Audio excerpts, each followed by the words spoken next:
NBA Draft Combine Week, and while the thought would be that a lot of the focus is and should be on the NBA draft prospects, this is one of the opportunities where there are going to be a lot of trade rumors to come up because every NBA franchise is represented by their front office at the Draft Combine, and this is where a lot of the precursor talks for bigger trades that happen later down the road really do begin. On today's episode, we got trade rumors in regards to Giannis Antetokounmpo and why the Milwaukee Bucks may have lost some leverage in regards to a potential trade there, Joel Embiid and his future with the 76ers, and a report that he could be flipped for Domantas Sabonis, and the teams that could be interested in trading for Ja Morant. We're going to talk about all these things plus more right after this. Welcome to the number one place for your daily basketball news and analysis, NBA Central. What's going on, basketball fans? Welcome to another episode of NBA Central, your number one spot for everything basketball and NBA related. I'm the host there, Haize, but more importantly, you guys can follow the channel at NBA Central Pod on every social media platform we happen to be on. With that said, let's go ahead and get into it, right? So I guess we'll start off with Giannis, even though I'm not going to lie to you guys, the Giannis Antetokounmpo trade talks and rumors kind of get boring at sometimes because it's like, just pull the damn trigger. I'm not even going to lie to you guys about that one. But, you know, there's now been a question that pops up is how in control are the Milwaukee Bucks really of a potential Giannis Antetokounmpo trade, right? Not only because he does hold the power over, you know, with a pending extension, right, which he can, you know, say to any franchise that trades for him, like, hey, if you're not the franchise I want to go to, I'm not going to sign an extension there, which then could drastically limit the options there for the Milwaukee Bucks, right? We talked about some of the best trade destinations for Giannis on, you know, a couple of episodes ago, in which the Miami Heat were definitely a team that stood out in regards to that. The Portland Trailblazers were a team that were rumored, the Golden State Warriors, all that type of stuff. But, you know, when it comes down to it, I also think that another aspect of this that we probably need to dive deeper into is how the change in lottery odds that's coming in here could very affect that, right? There's no doubt that Giannis is still, when fully healthy, is still one of the best players. He is somebody that can change the direction of your franchise, even at him now being, 31 years old. You know, one of the biggest concerns there is that the sliding as far as number of games played. You know, it came out yesterday that the Milwaukee Bucks will not be fined or anything for the handling of holding out Giannis Antetokounmpo at the end of that season. So take for that what you will. But while the Milwaukee Bucks are rumored to still demand a young blue chip player in the trade, there are multiple picks and premium assets. One, the market may not be as strong for that because, you know, with teams worried about the new lottery system and the value of future picks, you know, depending on what Giannis' preferred destinations are and whether he's going to extend there, the Bucks just may not get that dream package for a player that's there of Giannis's caliber, right? The Bucks can ask for everything, which they should. When you are trading the best player in the trade, you should start off asking for each and everything that you want. And the Bucks aren't wrong for doing it. They should ask for everything possible in a trade for Giannis Antetokounmpo, right? So there's no doubt about that one. But I think you got to look at it is that the market just may not be as strong because of that, right? If teams are worried about the new lottery system at all, future pick value, Giannis' preferred destinations just could be a little bit of a hamstringing when it comes down to that. This new lottery format could make teams more protective of first-round picks. And, you know, I don't think that that's a bad thing. I think that's kind of what this is designed to do. But also, I do think, like, if you are to bottom out as a team, that may mean via the last, suggestion by what the rule that they may agree on is that if you're one of the bottom three teams, your pick may not be, you know, the premium pick that it once was looked at before, right? I do think that any trade partner for Giannis Antetokounmpo is going to have to give really good lottery upside. There's just going to have to be willing to that. Giannis's willingness to sign an extension with that team is also probably going to determine the value you're getting back in that, right? So the Bucks may want a king's ransom for Giannis Antetokounmpo, but if the NBA's new lottery rules, killed some leverage for them, you know, they may have to just go with whatever the best offer is out there, and they may not have the wiggle room to really play teams against each other. Now, I do think teams still with multiple picks, especially if you have picks that aren't necessarily tied to your own record, it could benefit the Milwaukee Bucks in getting those picks back.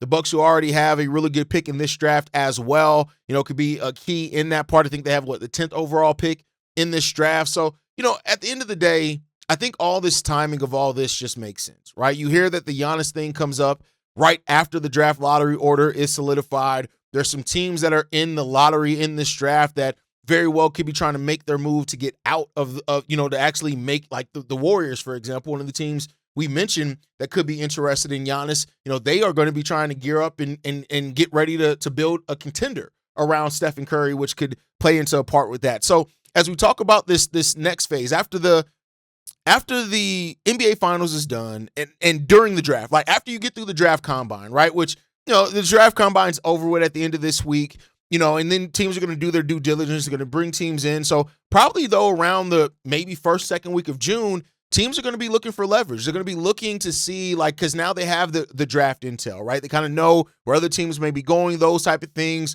And you could see some teams more so pivot towards a player like Giannis, and that could be announced as soon as during the NBA draft, which is where we usually see one or two shocking trades go down. So let me know in regards to that. Like, the Milwaukee Bucks, do you think they're going to get back a king's ransom for Giannis Antetokounmpo, or do you think the Milwaukee Bucks are just going to have to settle for wherever the best offer is? Let me know what you guys think on that down below. With that said, Joel Embiid, right? The trade rumors are rising in regards to Joel Embiid. And here's the thing. Will the 76ers seriously consider him? They fired Daryl Morey. And so, which you're going to have somebody new coming in and taking a look at this franchise, which I think sometimes new eyes are good. We'll see what happens with Nick Nurse in regards to this as well. I don't know if they fire both the front office and they look to move on from their head coach and Nick Nurse. But I do think this, right? The one side that we have to talk about this is first is, should the Philadelphia 76ers just keep Joel Embiid? Because I think that value, there's not going to be a huge value there for Joel Embiid, considering the fact of his games played goes down, right? Less than 40 games played each of the last 2 or 3 years.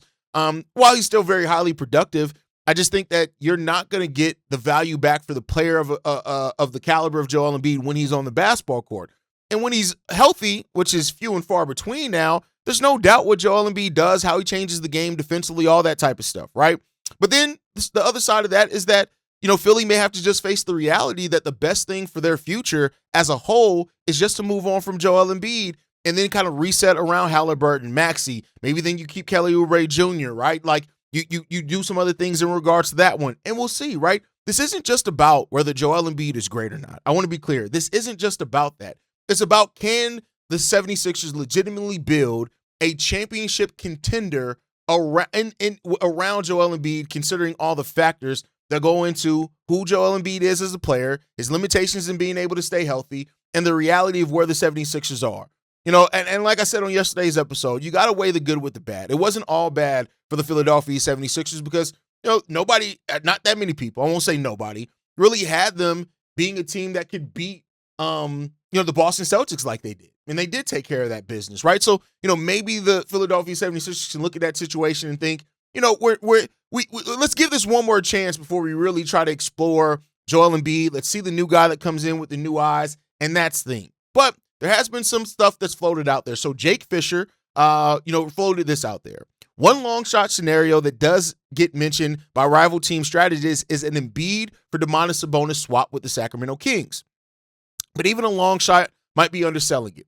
Both former All-Star big men could probably use a fresh start, but there's just no getting around the fact that Embiid at 32 seems incapable of holding up for a deep playoff run, which certainly shortens the list of potential suitors. Now, we've talked about the Kings and their situation quite heavily, right? The Kings are in a very interesting situation with not much latitude this year with DeMar DeRozan and Zach LaVine and all these guys under contract. And, next summer seems to be where they can really kind of maneuver if they want to try to build something, right? But, it could be a season where they do trade Domantas Sabonis. They do try to stack assets and all that type of stuff. Now, could trading for Joel Embiid for Domantas Sabonis make some sense? With the contract of Joel Embiid, the chance to reflip him later, I don't know how that's evaluated and viewed. For the 76ers, though, while Sabonis is not nearly the defender, not even in the same atmosphere of defender that Joel Embiid is, he's still a very talented player. And adding that to Maxey, adding that to, Edgecombe, adding that to still having Andre Drummond and Dembana down there and stuff like that, like, they're still going to need front court help. They're still going to need a defensive guy to pair with Domantas Sabonis in that front court. And, we'll see what happens in regards to that. But, the 76ers also have pick number 22, I believe, in this draft. So, you have those things that you want to look at. But, I'll say this. weirder things have happened. And sometimes you do see teams that just trade their pieces amongst each other and try to float it around. Sabonis floated around trade rumors all around the trade deadline last year. Ultimately, he was not moved, and it was reported that the Kings did not have an offer on the table that they liked. Is this now a change for that? If that happens, we shall see, right? But then there are also two other teams that have been mentioned as options for Joel Embiid, one being the Miami Heat, right? Now, we know that Pat Riley is somebody that is always going to go star hunting. Now, Joel Embiid, what would they be willing to give up? Because I think they're still going to want to hold out a lot of their premium picks to try to go after Giannis. That is probably going to be the Miami Heat's first, foremost, and that's what they're going to try to put their assets in, is a guy like Joel Embiid, right? I mean, a guy like Giannis Antetokounmpo.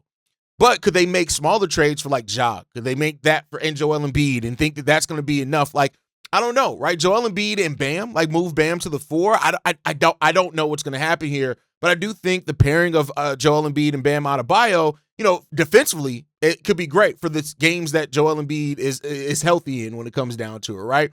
I do think the Heat also have structure, which is something that Joel Embiid has had off and on in Philly when it comes down to that part of it. So we'll see. I think a fresh start for Joel Embiid would make a lot of sense. I don't know what that does for his injury history, but I do think that that is the type of all-in swing that the Miami Heat could make. Another team that's been mentioned is the Phoenix Suns.